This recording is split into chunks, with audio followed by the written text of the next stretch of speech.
Hello Vansh lovers, welcome back to my channel. आज आप लोगों के साथ एक और नया फ़ैन फिक्शन स्टार्ट करने वाली हूँ। लास्ट वीडियो में ज़्यादातर आप लोगों ने फ़ैन फिक्शन नंबर 3 को सेलेक्ट किया था, उसके लिए सबसे ज़्यादा कमेंट्स थे। तो आज इसी का पार्ट 1 आपके साथ शेयर करने वाली हूँ। आप लोगों को जैसा भी लगे कमेंट करके ज़रूर बताना और वीडियो को लाइक कर देना। फ़ैन फिक्शन का नाम है depth of a knife. Fan fiction का लिंक आपको डिस्क्रिप्शन बॉक्स में मिल जाएगा। कहानी की शुरुआत वांग जी की एक गहरी आवाज़ से होती है, जिसमें वो वुयिंग से कह रहा था, अभी के अभी मेरे सामने घुटने झुकाओ। वुयिंग के चारों ओर लैन क्लैन मेंबर्स खड़े थे। वो बुरी तरह घायल था। उसके एब्डोमेन में जो वाउंड हो गया था उससे अभी भी ब्लड निकल रहा था, पर वो घुटनों पर बैठने के लिए तैयार नहीं था। वुयिंग के जस्ट पीछे जिन क्लैन का एक मेंबर खड़ा था, जो कहता है, हंगुंजुन उसे बस हमारे हवाले कर दीजिए, हमारे यंग लॉर्ड भी उसका इंतज़ार कर रहे हैं। तभी एक लैन क्लैन मेंबर उससे कहता है, ये लैंड हमारे लॉर्ड का है, तुम बीच में नहीं बोल सकते ऑनर्ड ब्रदर जिन। तो वो जिन मेंबर कहता है, हम बस एक धोखेबाज को अपने साथ ले जाने की बात कर रहे हैं। तो वो लैंड बॉय पोलाइटली कहता है, पर वे वुशन अब हंगुंजुन के लैंड पर है ऑनर्ड ब्रदर, और उसका फेट भी अब हमारे लॉर्ड हंगुंजुन के हाथों में ही है। आखिरकार उनका लॉर्ड यानी कि हंगुंजुन खड़ा होता है। वो वेवुशन की तरफ बढ़ते हुए कहता है, अभी के अभी अपने घुटनों पर झुको। वो ये गुस्से कहता है, मुझे बहुत अच्छा लगेगा हंगुंजुन तुम्हारे द्वारा एग्जीक्यूटेड हो जाना, लेकिन अभी मुझे जाना होगा। इस बार वांग जी उससे कुछ कहता नहीं है, बल्कि सीधे अपनी स्ट्रॉन्ग फिंगर्स उसके बालों में ले जाता है और उसे फोर्सफुली घुटनों पर बैठा देता है। वांग जी उससे कहता है, मेरे लैंड पर तुम डिफीट हुए हो वेवुशन। एम्पायर लॉज के अकॉर्डिंग मेरा हक है कि मैं तुम्हारे किसी भी हाउस होल्ड को अपना बना सकता हूँ। वुयिंग हंसते हुए कहता है, मुझे माफ़ कर दीजिए वारलॉर्ड, मेरे पास आपको देने के लिए कुछ नहीं है। मैं एक अनाथ धोखेबाज हूँ। मेरे पास कोई ब्राइड नहीं है जो मैं आपको ऑफ़र कर सकूँ। हंगुंजुन फिर उससे गहरी आवाज़ में कहता है, पर तुम्हारे पास तुम तो हो ना। तभी वो जिन मेंबर जो वहाँ खड़ा हुआ था वो कहता है, वारलॉर्ड लैन, आपको उससे क्या मिल सकता है? वेवुशन एक लड़का है। हंगुंजुन फिर सबके सामने कहता है, तो क्या हुआ, हमारे लॉस तो अलाउ करते हैं ना। हंगुंजुन इस वक्त सिर्फ और सिर्फ वेवुशन की तरफ देख रहा था। तभी वो जिन मेंबर जो वहाँ खड़ा हुआ था वो एक लंबे साइलेंस के बाद कहता है, अगर ऐसा है वारलॉर्ड, तो हमारे यंग लॉर्ड भी आपकी मैरिज को देखना चाहेंगे, जिससे वो श्योर हो सकें कि आप इस ट्रेटर वेवुशन से सच में शादी करना चाहते हैं और इसे बचाने के बारे में नहीं सोच रहे हैं। तभी एक लैंड बॉय कहता है, तुम्हारी इतनी हिम्मत कि तुम हमारे लॉर्ड के ऑनर को लेकर, उनकी जनरसिटी को लेकर क्वेश्चन कर रहे हो। वांग जी तुरंत अपना हैंड रेस करता है और वो लैंड बॉय शांत हो जाता है। वांग जी कहता है, मेरा इस ट्रेटर को बचाने का कोई इरादा नहीं है, मैं बस अपने राइट्स क्लेम करना चाहता हूँ। वेवुशन की ब्यूटी मुझे भा गई है और मैं उसे अपना बनाना चाहूँगा। एम्परर जिन तो कॉन्सेप्ट को अच्छे से जानते हैं। वो ये सुनने के बाद नियरली हंसने ही वाला था, पर वो कैसे भी खुद को कंट्रोल कर लेता है। वांग जी का इस लाइन से कहने का मतलब था, जिन गोंगशा ने आज तक जितनी भी बैटल लड़ी थी उसने कम से कम अपनी 100 माइनर वाइफ्स क्लेम कर ली थी। तभी वो जिन मेंबर कहता है, हमें माफ़ कर दीजिए हंगुंजुन, पर आपने पहले कभी भी ये सब में इंटरेस्ट नहीं दिखाया है, इसलिए हम थोड़े से सरप्राइज रह गए थे। हंगुंजुन कहता है, तुम्हारे लॉर्ड अगर चाहें तो सेरेमनी अटेंड कर सकते हैं। वो वेवुशन को रिलीज़ कर देता है और वहाँ से मुड़कर जाने लगता है। तभी वुयिंग को कुछ करने का सोचता है। वो अपने ब्लडी हाथों से वांग जी के क्लोक को पकड़ लेता है। वांग जी अचानक फ्रीज हो जाता है और उसकी तरफ मुड़कर देखता है। वुयिंग तुरंत उसका क्लोक छोड़ देता है और ऑकवर्डली हंसने लगता है। वांग जी के प्योर वाइट क्लोक में अब ब्लड स्टेन हो गया था, पर वो वुयिंग से कुछ नहीं कहता और वहाँ से मुड़कर चला जाता है। एक लैंड बॉय आकर वुयिंग से कहता है, वेवुशन, मुझे अपने वॉन्ड को ट्रीट करने दो। वुयिंग हाँ कर देता है। वुयिंग से उसकी स्वॉर्ड, उसका फेवरेट डैगर जो वो अपने बूट में छुपाए हुए रखता था, छीन लिया जाता है। उसे एक ब्लैंकेट दिया जाता है और उसके एब्डोमेन पर एक फ्रेश बैंडेज लगा दी जाती है। अब उसे वांग जी के सामने लाकर खड़ा कर दिया जाता है, जो अपने हॉर्स पर बैठा हुआ था। वांग जी अपने लार्ज हैंड से वुयिंग की वेस्ट को पकड़ता है और उसे बहुत डेलिकेटली लिफ्ट करते हुए हॉर्स पर बिठा देता है। वांग जी भी हॉर्स पर बैठ जाता है और वो वुयिंग से पूछता है, क्या मैंने तुम्हें हर्ट किया? वुयिंग इस एंगल से वांग जी का फेस नहीं देख पा रहा था, लेकिन वो नर्वसली वांग जी से कह देता है नहीं। वांग जी उसके बाद कुछ नहीं कहता और हॉर्सेस मूव करना शुरू कर देते हैं। वुयिंग अपना हेड टर्न करने की कोशिश करता है, पर तभी वांग जी उसकी वेस्ट को टाइटली पकड़ते हुए कहता है, ऐसे ही बैठे रहो। वुयिंग अब अपनी लो वॉइस में पूछता है, माय लॉर्ड, आपको मुझसे क्या चाहिए? वांग जी कहता है, मैं ऑलरेडी एक्सप्लेन कर चुका हूँ। वुयिंग मुस्कुराते हुए कहता है, मैंने सुना था कि आपने कहा मैं आपको दिखने में अच्छा लगता हूँ, पर हंग गुंजुन, आप बहुत हैंडसम मैन हैं। अगर आप हैंडसम ना भी होते, आप एक रिच मैन हैं। आपको मेरे जैसे की क्या ज़रूरत अपने बैट के लिए? आपको ज़रूर मुझसे कुछ और चाहिए ना माय लॉर्ड? वांग जी कहता है, तुम जंग वाइयन के भाई हो ना? वुयिंग कहता है, आपको उससे मेरे लिए कुछ नहीं मिलने वाला माय लॉर्ड। मेरी कोई फैमिली नहीं है, मुझे ठुकरा दिया गया है। वांग जी सॉफ्टली उससे पूछता है, लेकिन क्यों?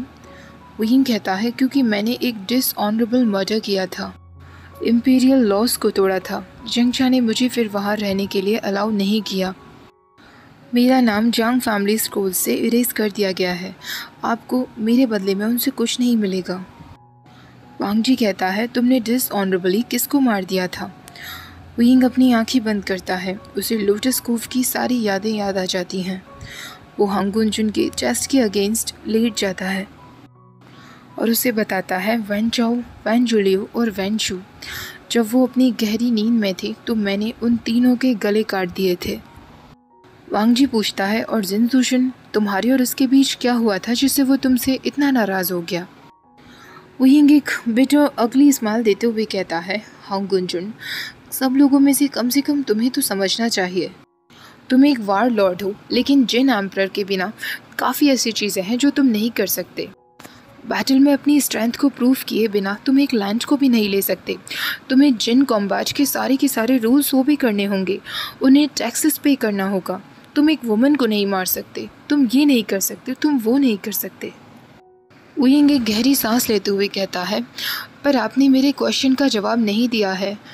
आप मुझसे क्या चाहते हैं माय लॉर्ड? वांग जी एकदम साइलेंट बैठा हुआ था, तो वुयिंग कहता है, कहीं ऐसा तो नहीं कि आपको उन आदमियों में इंटरेस्ट है जो अंदर से हर्ट होते हैं, या फिर वो आदमी जो फाइट बैक नहीं कर सकते? वांग जी अभी भी बिल्कुल साइलेंट बैठा हुआ था। तब वुयिंग ही उसकी साइलेंस को ब्रेक करते हुए कहता है, माय लॉर्ड, आप जो चाहें वो मेरे साथ कर सकते हैं। वुयिंग अब बुरी तरह थक चुका था। वो काफ़ी दिनों से जिन से दूर भाग रहा था और अब वो और ज़्यादा ये सब नहीं कर सकता था। वुयिंग वांग जी से कहता है, आप बैड लुकिंग नहीं हैं हंग गुंजुन, आप मेरे साथ जो भी करेंगे मुझे कोई प्रॉब्लम नहीं होगा। मुझे बदले में बस एक वार्म बेड चाहिए, इनफ फूड चाहिए, और आपको बेड में मेरे साथ डिसेंट रहना होगा। बस मुझे और कुछ नहीं चाहिए।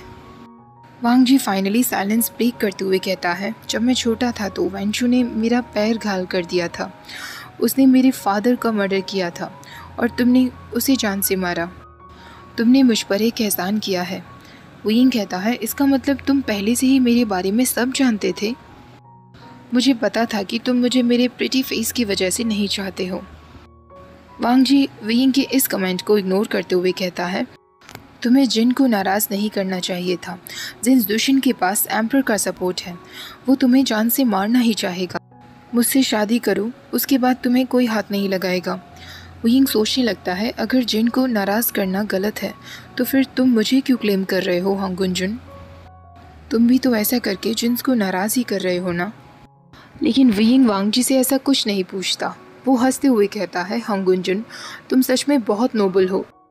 मैं तुम्हें कैसे रिफ्यूज़ कर सकता हूँ? वांग जी उससे कहता है, तुमसे पूछा नहीं गया था। वुयिंग फिर मुंह बनाते हुए मूव करने लगता है। वांग जी फिर उसकी वेस्ट को टाइटली पकड़ते हुए कहता है, हिलना बंद करो वरना तुम्हारा वाउंड खुल जाएगा। वुयिंग कहता है, जैसा आप कहें हंग गुंजुन। वो दोनों मिलकर हंग गुंजुन के साइलेंट फोर्ट पहुंच जाते हैं। उस फोर्ट को साइलेंट फोर्ट इसीलिए कहा जाता था क्योंकि वहाँ बिल्कुल शांति थी। वुयिंग मन में सोच रहा था, उसकी वेडिंग एक फ़न वेडिंग होने वाली है। वेडिंग सेरेमनी का समय आता है। सारे जिन्स को वहाँ बुलाया जाता है। एक लैंड वुमन आकर अनाउंस करती है, शाम होने से पहले वेडिंग सेरेमनी शुरू की जाएगी। आप सब लोग तब तक मुझे फॉलो करें। मैं आप सबको आपके रूम्स दिखा देती हूँ, जिससे आप सभी रेस्ट कर सकें। वांग जी जाते जाते वू यिंग को एक और डार्क स्टडी लुक देता है और वहाँ से चला जाता है। एक लैंड सर्वेंट वे वुशन को वांग जी के अपोजिट डायरेक्शन में ले जाता है। वू यिंग को एक रूम में लाया जाता है जहाँ एक टब भरकर पानी रखा हुआ था। उस रूम में एक हीलर था जो उसका इंतज़ार कर रहा था। वू यिंग को सेरेमनी से पहले हीलर के द्वारा चेक किया जाना था। हीलर उसके वाउंड्स को अच्छे से चेक करता है, उसे हॉट बाथ दिलवाया जाता है और फिर उसे डिनर करवाया जाता है। तभी उसके डोर पर एक लैंड बॉय आकर नॉक करता है और उससे कहता है, वेडिंग का समय हो गया है।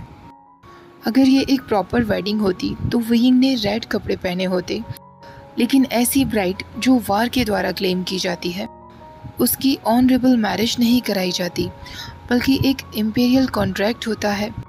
लैन और जिन्स के साथ डिनर होता है। वांग जी ने अपना वही सेम खून से सना हुआ क्लोक पहना हुआ था, पर उसने अपने बालों में एक सिल्वर पिन पहनी हुई थी। उसकी पूरी बॉडी पर रेड कहीं भी नहीं था, सिर्फ वही रेड था जो वे वुशन ने खुद ही वांग जी के क्लोक पर लगा दिया था। जिन जुशन अल्कोहल पीते हुए वे वुशन को गुस्से भरी नज़रों से देख रहा था और वू यिंग मन में सोच रहा था, अब तुम मुझे नहीं मार सकते, मुझे टच भी नहीं कर सकते।